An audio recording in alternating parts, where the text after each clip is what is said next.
Salut les amis, salut tout le monde et bienvenue une fois de plus sur votre chaîne d'information préférée, Club Info. Aujourd'hui, on se capte pour une nouvelle note d'information du côté de l'Afrique de l'Ouest, plus précisément du côté du Bénin, pour aborder avec vous un sujet très délicat. Il s'agit d'une tentative de coup d'État qui aurait été déjouée dans le pays par les autorités béninoises. Avant de commencer la vidéo, je tiens à vous rappeler qu'elle n'est pas faite pour inciter à la haine ou alors à l'acharnement, raison pour laquelle nous vous prions de rester polis et courtois dans les commentaires. En effet, une tentative de coup d'État a été déjouée au Bénin dans la nuit du 23 au 24 septembre 2024. Selon le procureur spécial de la Cour de répression des infractions économiques et du terrorisme, Mario Metonou, plusieurs personnalités sont impliquées dans ce complot visant à renverser le président Patrice Talon. Parmi les accusés, on trouve Oswald Osmeki, ancien ministre des Sports, et Olivier Boko, un homme des affaires influent et proche du président de la République. L'enquête révèle que les conspirateurs avaient corrompu un commandant de la garde républicaine chargé de la sécurité du président de la République.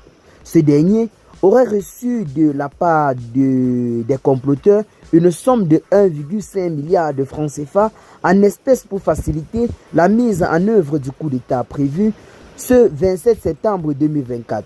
L'argent transporté dans un véhicule appartenant à M.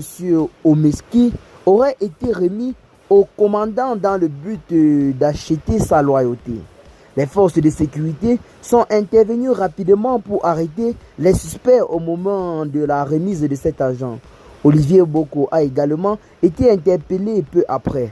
Cette affaire, qui survient dans un contexte politique tendu à l'approche des élections présidentielles prévues pour se tenir en 2026, suscite de nombreuses spéculations quant aux motivations ou aux ambitions politiques des accusés. L'enquête se poursuit pour identifier d'éventuels complices et pour éclaircir les zones d'ombre de ce complot avorté. Les avocats et accusés dénoncent quant à eux des irrégularités dans la procédure d'arrestation, réclamant leur libération immédiate et sans condition. Cette tentative de coup d'État montre une instabilité politique croissante dans un pays jusqu'ici relativement stable sur le plan institutionnel.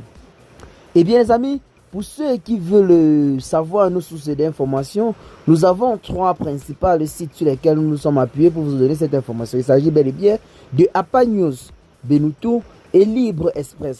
Donc c'est là en quelque sorte les 3 sites d'information sur lesquels nous sommes basés pour vous donner ces informations.